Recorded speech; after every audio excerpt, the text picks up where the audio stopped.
مجھے ترکی آئے ہوئے 6 مہینے گزر گئے تھے۔ ان 6 مہینے میں میں نے کئی فون اپنے گھر پر کیے تھے۔ سب سے بات ہوتی تھی، لیکن بات نہیں ہوتی تھی تو صرف ارم سے نہیں ہوتی تھی۔ جب بھی میں امی سے پوچھتا کہ ارم کہاں ہے، کہتی کہ اپنے کمرے میں سو رہی ہوگی۔ جب میں کہتا کہ اسے اٹھا دیں، اس سے میری بات کروا دیں، تو امی کہتی کہ کر لینا اس سے بھی بات۔ پھر امی اپنی ہی باتیں کرنے لگتی۔ مجھے لگا شاید وہ مجھ سے ناراض ہے، کیونکہ جب میں ترکی آ رہا تھا تو وہ بہت رو رہی تھی، کہہ رہی تھی کہ اکبر مت جاؤ، لیکن میں نے اسے کہا کہ کچھ سالوں کی ہی تو بات ہے، جلدی آ جاؤں گا۔ اس وقت میرا بیٹا امان بس 1 ہی سال کا تھا۔ جب میں ہندوستان سے ترکی آیا تھا تو کچھ دن بعد ہی جب میں نے پہلا فون کیا تو ارم نے مجھ سے بات کی تھی، رو بھی رہی تھی، کہنے لگی جلدی آ جانا۔ بس 1 مہینہ ہی اس سے میری بات ہوئی تھی۔ تھوڑی سی بات کرتی تو امی فون پکڑ لیتی اور باتیں کرنے لگتی، اور پھر ایک ضروریات کی ایک لمبی لسٹ تھی جو مجھے سنائی جاتی تھی۔ بھائی کی پڑھائی کا خرچہ، ابا کے علاج کا خرچہ، چھوٹی بہنوں کی شادی کا خرچہ، بڑی لمبی لسٹ ہوتی تھی جسے مجھے اکیلے ہی پورا کرنا تھا۔ بڑا بیٹا ہونا بہت بڑی ذمہ داری ہوتی ہے۔ ماں باپ کی، بہن بھائیوں کی، سب کی امیدیں بس اسی پر لگی ہوتی ہیں۔ میں سب سے بڑا تھا، اس لیے امی سب کچھ مجھے ہی کہتی تھی۔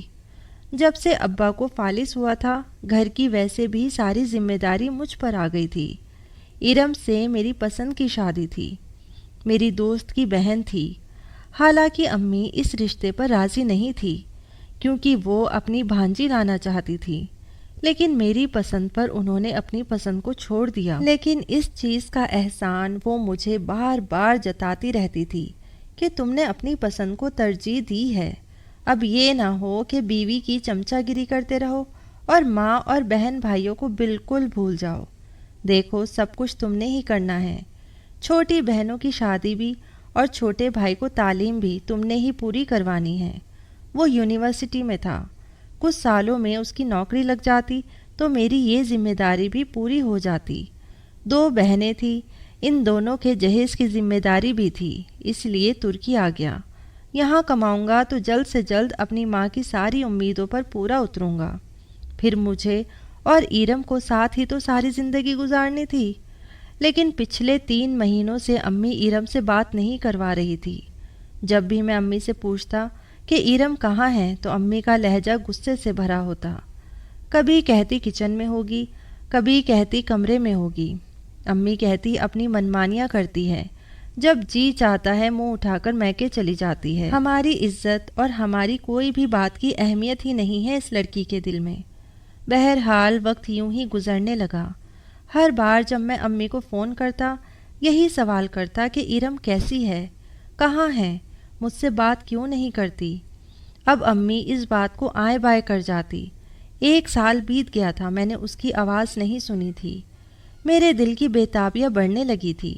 میں نے کہا امی میری ارم سے بات کروا دو۔ امی نے کہا وہ سو رہی ہے۔ میں نے کہا اسے جگا دیں، لیکن مجھے آج اس سے بات کرنی ہی ہے۔ امی کہتی اچھا ٹھیک ہے رکو۔ کچھ دیر بعد ارم نے فون اٹھایا، ایک بے رخی سے کہنے لگی کہیے کیا کام ہے آپ کو مجھ سے۔ میں نے کہا ارم ایسے کیوں بات کر رہی ہو؟ کہنے لگی اکبر کوئی کام ہے تو بتائیں، مجھے ابھی امان کو بھی دیکھنا ہے۔ میرا دل تو ارم کی بات سن کر ہی ٹوٹ سا گیا تھا۔ میں نے کہا بس تمہاری آواز ہی سننی تھی۔ وہ کہنے لگی سن لی نا آواز؟ میں نے کہا ہاں۔ ارم کہنے لگی ٹھیک ہے۔ یہ کہہ کر اس نے فون میری امی کو پکڑا دیا۔ میرا دل تو ارم کی بات سن کر ٹوٹ سا گیا تھا۔ پردیس میں رہنا آسان تو نہیں ہوتا، آپ لوگوں کی یادیں ہی تو ہمارے پاس ہوتی ہیں۔ بے چینی سے ہم لوگ اس وقت کا انتظار کرتے ہیں جب جیب میں کچھ سکے بچ جائیں اور اسے ٹیلی فون بوتھ پر لے جا کر ڈال کر اپنوں کی آواز سن سکے، ان کی بات سن سکے، جو مرد کے لیے ایک ایسی گھنی چھاؤں کی طرح ہوتی ہے کہ جو چند میٹھی باتیں بھی کر لے تو ایسا لگتا ہے کہ زندگی کی کڑی دھوپ میں کچھ ٹھنڈی چھاؤں کا احساس ہو گیا۔ لیکن ارم کی بات سن کر مجھے بہت افسوس ہوا تھا۔ اسے ذرا بھی احساس نہیں تھا کہ میں یہاں پر اتنی محنت کر رہا ہوں تاکہ اپنے بیٹے کو ایک بہتر مستقبل دے سکوں، اس کی خواہشات پوری کر سکوں، لیکن اس نے تو مجھ سے سیدھے منہ بات کرنے کی بھی ضرورت محسوس نہیں کی۔ اس کے بعد میں نے کبھی بھی امی سے ایرم کے بارے میں نہیں پوچھا تھا۔ جب 3 سال گزر گئے اور میری واپسی کا وقت آیا تو امی کا ایک فون آ گیا۔ کہنے لگی، اکبر مبارک ہو، نبیہ کا رشتہ طے ہو گیا ہے، بس اب اس کے جہیز کی تیاری کرو۔ میں یہ سن کر حیران ہو گیا تھا۔ میں نے کہا، امی میں آپ کو اتنے تو پیسے بھیجتا رہا ہوں، وہ سب کہاں چلے گئے؟ وہ پیسے اسی لیے تو بھیجتا تھا تاکہ آپ نبیہ اور مہک کے جہیز کو تیار کریں۔ اتنی بڑی رقم جاتی کہاں تھی؟ وہ کہنے لگی، 100 ضرورتیں ہوتی ہیں بیٹا، اور تمہاری بیوی کے خرچ کم ہے کیا؟ جو آتا ہے یوں خرچ ہو جاتا ہے کہ پتہ ہی نہیں چلتا۔ بس مجھے نہیں پتا بہن کے جہیز کے لیے الگ سے پیسے بھیجو۔ میں کہتا، امی میں کیا کروں؟ میں 14 گھنٹے کی ڈیوٹی کر رہا ہوں، اس کے علاوہ اور کیا کروں؟ امی نے غصے سے فون بند کر دیا۔ مجھے دوبارہ سے اپنا ویزا لگوانا پڑا۔ نوکری تھی کہ ختم ہونے کا نام ہی نہیں لے رہی تھی۔ میں تو سمجھا تھا کہ امی نے بڑے طریقے سے خرچ کیا ہوگا اور بہنوں کا جہیز بھی بن چکا ہوگا، کیونکہ میں ایک معقول رقم امی کو بھیجتا تھا، لیکن پتہ نہیں کہاں جاتی تھی۔ پھر میں نے اپنے کام کی ڈیوٹی اور گھنٹے بڑھا دیے۔ دن رات محنت کر کے 2 سال اور لگ گئے۔ بہنوں کی شادی ہو چکی تھی، چھوٹے بھائی کی بھی نوکری لگ چکی تھی۔ اب کچھ سکون سا ہو گیا تھا۔ تھوڑی سی سیونگ میں نے کرنی شروع کر دی تھی تاکہ انڈیا جا کر ایک کاروبار سیٹ کر سکوں۔ جب میں انڈیا گیا تو ایئرپورٹ پر مجھے سبھی لینے آئے تھے، میرے بھائی، دونوں بہنیں، ان کے شوہر، میری امی، یہاں تک کہ ابا بھی بہت مشکل سے ویل چیئر پر بیٹھ کر مجھے لینے آئے تھے۔ 5 سال بعد میں نے ان لوگوں کو دیکھا تھا۔ سب سے پہلے ابا کے ساتھ لگ گیا۔ ابا مجھے سینے سے لگا کر رونے لگے، میرے بھی آنکھوں سے آنسو جھلکنے لگے۔ پھر امی کے ساتھ لگ گیا، وہ بھی رو رہی تھی۔ بہنوں کی بھی آنکھیں نم تھی۔ چھوٹا بھائی بھی میرے گلے لگ کر ملا تھا۔ امان امی کی گود میں تھا۔ میں نے امان کو گود میں لیا تو اجنبی نظروں سے مجھے دیکھ رہا تھا۔ پھر میں نے ادھر ادھر دیکھنا شروع کیا اور کوئی نہیں تھا۔ ایرم نہیں تھی۔ میں نے کہا، امی ایرم نہیں آئی مجھے لینے؟ امی کہنے لگی، اسے کتنا کہا ہم نے، کتنی منتیں کی اس کی کہ چلو ساتھ، لیکن نہیں، اپنی ضد کی پکی ہے۔ مجھے یہ سن کر بہت افسوس ہوا تھا۔ جب میں گھر میں داخل ہوا تو دروازہ ایرم نہیں کھولا تھا۔ نظروں کے تصادم پر اس کی آنکھوں میں بس شکوے ہی شکوے تھے۔ فوراً سے اس نے نظریں نیچے کی اور کچن کا رخ کر لیا۔ میرے دوست اور خاندان والے بھی گھر میں مجھ سے ملنے کے لیے پہنچ چکے تھے۔ میں سب سے ملنے لگا۔ کھانا بھی تیار ہو چکا تھا، سب کے ساتھ کھانا کھایا، لیکن ایرم اس میں شامل نہیں تھی۔ میں نے پوچھا تو امی کہنے لگی کچن میں ہوگی۔ کھانا کھانے کے بعد مجھ پر نیند بھی سوار ہو رہی تھی اور تھکن بھی، لیکن پھر بھی میں سب سے باتیں کر رہا تھا، ترکی کے بارے میں بتاتا رہا۔ 1 بج گیا تھا۔ رات کو پھر کہیں جا کر سب رشتہ دار اور دوستوں نے میری جان چھوڑی تھی۔ جب میں اپنے کمرے میں گیا تو امان سو رہا تھا۔ میں اس کے برابر میں جا کر لیٹ گیا، ایرم کا انتظار کرنے لگا۔ آنکھیں نیند سے بے حال ہو چکی تھی۔ سفر کی تھکن بھی بے تحاشا تھی، اس کے باوجود میں جاگ رہا تھا۔ رات کے 2 بجے ایرم کمرے میں آئی تھی، دوپٹے سے اپنے ہاتھ صاف کر رہی تھی۔ مجھے جاگتا دیکھ کر کہنے لگی، آپ ابھی تک جاگ رہے ہیں، سوئے نہیں؟ میں نے کہا، تمہارا انتظار کر رہا تھا۔ میری بات سن کر وہ مسکرا بھی نہیں پائی تھی اور آ کر بیڈ پر بیٹھ گئی۔ کہنے لگی، شکر کریں کہ آپ کا انتظار جلدی ختم ہو گیا۔ یہ کہہ کر وہ امان کو دیکھنے لگی۔ میں نے اس کا بازو پکڑ کر اسے اپنی طرف کھینچا تھا۔ میں نے کہا، بڑی ظالم ہو تم، 5 سالوں میں ٹھیک سے مجھ سے بات تک نہیں کی۔ میری بات پر اس کے چہرے پر مسکراہٹ بھی نہیں آ پائی تھی، بس میری بات کا کوئی جواب ہی نہیں دیا۔ 5 سال بعد بیوی کی سنگت نصیب ہوئی تھی تو اسی لیے میں نے ایرم کی بات سننے کو اہمیت نہیں دی، بس اپنی اداسیوں کا بتاتا رہا، اپنی بےتابیوں کا بتاتا رہا۔ رات کیسے گزری پتہ ہی نہیں چلا۔ صبح دیر سے میری آنکھ کھلی، وہ اور امان کمرے میں نہیں تھے۔ مجھے حیرت ہوئی، چھٹی کا دن تھا۔ ہمارے گھر میں چھٹی کے دن سبھی دیر سے اٹھتے تھے۔ اپنی گھڑی کی طرف نظر دوڑائی تو بس صبح کے 9 ہی بج رہے تھے۔ پتہ نہیں وہ کہاں گئی تھی۔ اس وقت میں شدید نیند میں تھا، لیکن پھر بھی اٹھ کر باہر آ کر دیکھا تو وہ امان کو تیار کر رہی تھی، یونیفارم پہنا رہی تھی۔ مجھے دیکھ کر کہنے لگی آپ نے ناشتہ کرنا ہے؟ تو میں نے کہا نہیں ابھی تو نہیں۔ کہنے لگی میں بس ذرا امان کو اسکول چھوڑاؤں، اس کو پہلے ہی دیر ہو گئی ہے۔ اس کی آنکھیں نیند سے بھری تھی، شاید آدھی سے زیادہ رات جاگ کر گزاری تھی، اسی لیے وہ امان کو اسکول چھوڑنے چلی گئی۔ میں اپنے کمرے میں آ کر سو گیا۔ جب دوبارہ میری آنکھ کھلی تو تب بھی وہ کمرے میں نہیں تھی۔ میں اٹھ کر باہر آیا تو سب ناشتہ کر رہے تھے اور وہ کچن میں کھڑی سب کا ناشتہ بنا رہی تھی۔ میں جھنجھلا کر رہ گیا تھا۔ میں نے کہا ارم یار کیا مسئلہ ہے تمہارے ساتھ؟ بس بھی کر دو، جب سے آیا ہوں بس کچن میں ہی گھسی ہوئی ہو، آ کر میرے ساتھ ناشتہ کرو۔ میرا یہ کہنا تھا کہ میری امی مجھے گھورنے لگی، کہنے لگی واہ بھائی واہ، ماں کی برسوں کی خدمت تو کبھی تمہیں یاد نہیں آئی؟ بیوی نے 2 دن کچن کیا سنبھال لیا، تمہیں نظر آ رہا ہے؟ صحیح کہتے ہیں محبت کی شادی ہو تو بس بیوی ہی نظر آتی ہے۔ میں نے 5 سال اپنی ماں کو ہی تو دیے تھے، ان کی امیدوں پر پورا اترنے کی پوری کوشش کی تھی، پھر بھی یہ تانا تو میری قسمت میں لکھا تھا۔ میں نے کہا امی کیا ہو گیا ہے؟ 5 سال بعد آیا ہوں، جب سے آیا ہوں ارم کچن میں ہی لگی ہوئی ہے۔ امی کہنے لگی تمہیں دکھانے کے لیے ہی لگی ہے، ورنہ تو محترمہ 12 بجے سے پہلے کمرے سے باہر نہیں آتی۔ تمہاری بہنیں آئی ہوئی ہیں، اپنے شوہر کے ساتھ تم سے ملنے کے لیے آئی ہیں۔ زبردستی تو میں نے ان کو رات کو روکا تھا کہ بھائی آیا ہے، 5 سال بعد آیا ہے، کچھ دیر رک جاؤ، تمہاری بیوی کو سب کا ناشتہ دینا پڑ رہا ہے تو تمہیں مسئلے شروع ہو گئے۔ اچھا بھائی ٹھیک ہے، میں کہہ دیتی ہوں دونوں کو واپس اپنے سسرال چلی جائیں۔ امی کا یہ لہجہ سن کر میں نے کہا امی میرا یہ مقصد نہیں ہے۔ امی نے کہا پھر ایسا کیوں بولا؟ میں کہنے لگا اچھا ٹھیک ہے کچھ نہیں کہتا، آپ ناراض تو نہ ہو۔ میں نے اپنی امی کا ہاتھ پکڑا اور چوم کر انہیں منانے کی کوشش کرنے لگا، لیکن ایسا کچھ دن نہیں ہوا تھا۔ ارم کی تو روٹین بڑی ٹف سی تھی۔ صبح اٹھ جاتی ہے، امان کو اسکول چھوڑ کر آتی، کچن میں کام کرنے لگ جاتی۔ میں بھی انڈیا آتے ہی فیکٹری بنانے میں لگ گیا تھا، اسی لیے میں بھی مصروف ہو گیا تھا۔ 1 مہینہ تو مجھے بھی فرصت نہیں ملی تھی، گھر آتا تو کھانا کھا کر بس سو جاتا۔ 1 مہینہ مجھے اپنی فیکٹری کو سیٹ کرنے میں لگ گیا تھا۔ ان دنوں میں ارم کو ٹائم نہیں دے پایا، لیکن اس نے مجھ سے کبھی شکوہ بھی نہیں کیا۔ جب سے میں باہر سے آیا تھا تب سے ایک لفظ بھی اس نے مجھ سے نہیں کہا تھا، کچھ بھی نہیں۔ 1 مہینہ نہیں گزرا تھا کہ میری بہنیں پھر سے آ کر بیٹھ گئی۔ بڑی بہن تو 2 دن رہ کر چلی گئی، لیکن چھوٹی بہن منہ پھلائے یہیں پر بیٹھی تھی۔ پھر پتہ چلا کہ سسرال والوں نے اس کا جینا دوبھر کر رکھا ہے۔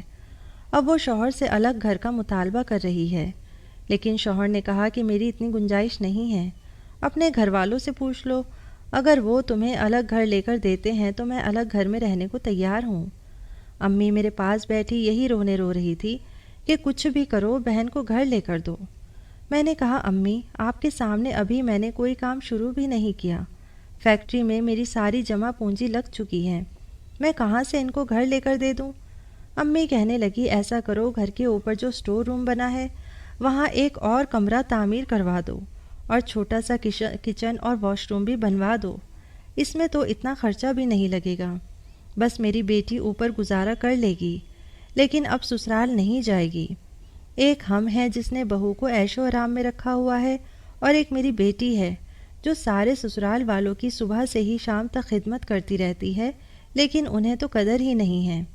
بظاہر تو مجھے بھی ایسا ہی نظر آتا تھا جیسے ارم پر کام کا بوجھ بہت زیادہ ہے، لیکن کسی کو نظر نہیں آتا۔ بہرحال جو تھوڑے بہت پیسے میرے پاس بچے تھے وہ میں نے اوپر چھت پر 2 کمرے تعمیر کروا دیے اور کچن بنوا دیا۔ چھوٹی بہن اوپر آئی، اس نے تو اپنا اوڑھنا رہنا کھانا پینا نیچے ہی شروع کر دیا۔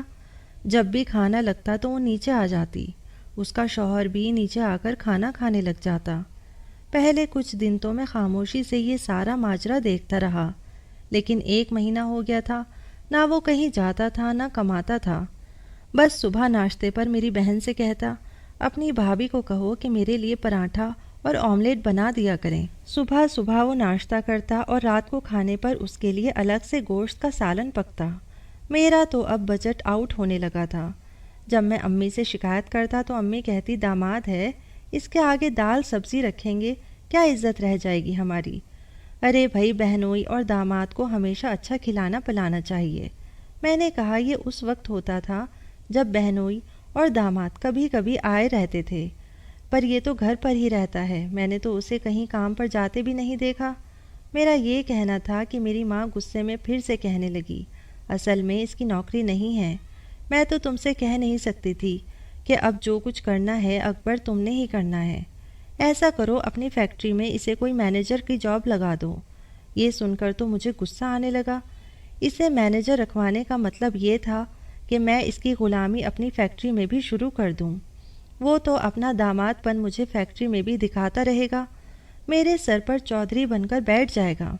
میں نے کہا، امی میری فیکٹری میں تو بالکل بھی ضرورت نہیں، میں اپنا اسٹاف رکھ چکا ہوں، البتہ اس کی کہیں نوکری لگوا دیتا ہوں۔ میری بات میری ماں پر ناگوار سی گزری، کہنے لگی، یہ کیا بات ہوئی، اب یہ نوکری کرے گا؟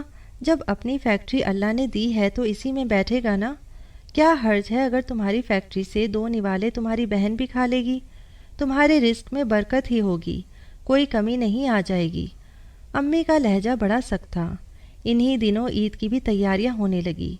میں نے ایرم سے پوچھا کہ اسے کسی چیز کی ضرورت تو نہیں، تو اس نے نہیں میں سر ہلا دیا، کہنے لگی، میرے پاس سب کچھ ہے، آپ ایسا کریں امان کے لیے کپڑے لا دیجیے گا۔ میں نے امان کے لیے بھی شاپنگ کی اور اپنے لیے بھی کپڑے لے آیا، کیونکہ ایرم تو ویسے بھی منع کر چکی تھی۔ جب میں نے اپنی امی کو امان کے کپڑے دکھائے تو میری ماں دوپٹے سے اپنے آنسو صاف کرنے لگی، کہنے لگی، اپنے بیٹے کی فکر ہے، بیوی کی فکر ہے، لیکن یہ نہیں پتا کہ بہن عید پر کیا پہنے گی۔ میں نے گہری سانس لی اور جیب سے بٹوا نکال کر 10,000 اپنی ماں کے ہاتھ میں رکھ دیے۔ میں نے کہا، یہ دے دیجیے گا اسے، اپنے اور اپنے شوہر کے لیے کپڑے سلوا لے۔ اس دن کے بعد میرا چھوٹا بھائی بھی معصوم بنا میرے سامنے بیٹھا تھا، کہنے لگا، مجھ سے نہیں ہوتی یہ نوکریاں، جب دیکھو باس مجھے ذرا سی بات پر ڈانٹتا رہتا ہے، کہتا ہے ٹائم پر آؤ ٹائم پر آؤ۔ ارے کیا ہو گیا، میں آدھا گھنٹہ لیٹ آفس پہنچا، کام تو کر رہا ہوں نا۔ لیکن نہیں، نخرے بہت ہیں بھائی میں نے نوکری چھوڑ دی ہے، اب میں آپ کی فیکٹری میں کام کروں گا۔ ظاہر سی بات ہے، جب اپنی فیکٹری ہے تو کیا ضرورت ہے کہ میں نوکری کروں، دوسروں کے تلوے چاٹوں؟ اپنا بنا بنایا کام ہے، بس نیند پوری کیا کروں گا اور آرام سے اپنی فیکٹری جا کر کام کروں گا۔ میں تو یہ سب دیکھ کر پریشان سا ہو گیا تھا۔ یہ فیکٹری میں نے ابھی لگائی تھی تاکہ اب میں اپنے بارے میں سوچ سکوں۔ پردیس اپنے بہن بھائیوں کے لیے تو کاٹ کر آیا تھا تاکہ ان کی ذمہ داری میرے سر سے اتر جائے، لیکن یہ ذمہ داریاں تو اب میرے گلے کا پھندا بن کر میرے گلے میں پڑنے لگی تھیں۔ پہلے بہنوئی کو نوکری پر رکھا اور اب بھائی بھی نوکری چھوڑ کر فیکٹری پر نظر رکھے ہوئے تھا۔ صبح عید تھی، اسی لیے سب کے کپڑے استری سٹینڈ پر رکھے ہوئے تھے۔ ایرم تیزی سے ان پر پریس کر رہی تھی۔ رات کے 3 بج گئے تھے۔ میں نے کہا، ایرم آدھی رات بیت گئی ہے، آرام نہیں کرنا تم نے؟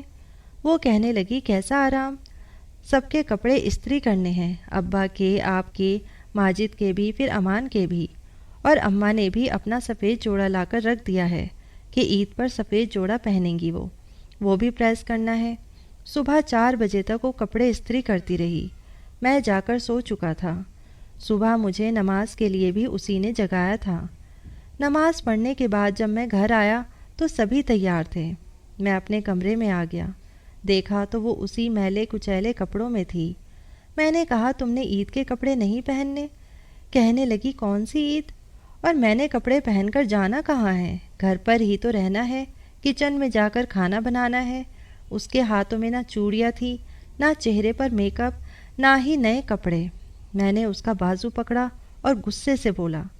میں نے کہا، مسئلہ کیا ہے تمہارے ساتھ، کیوں خود کو تم نے کھپا کر رکھ دیا ہے کاموں میں، اچھے کپڑے کیوں نہیں پہنتی، تیار کیوں نہیں ہوتی، تنگ آ چکا ہوں میں، جب سے میں آیا ہوں تو میں ایسے ہی میلے کچیلے کپڑوں میں دیکھ رہا ہوں۔ اس نے سختی سے میرا ہاتھ اپنے بازوؤں سے پیچھے کیا، کہنے لگی، دل مر چکا ہے میرا اکبر، ان 5 سالوں میں میں نے ڈھنگ کا جوڑا نہیں پہنا، کیونکہ آپ کی ماں کہتی ہے کہ کس کو دکھانے کے لیے پہن رہی ہو۔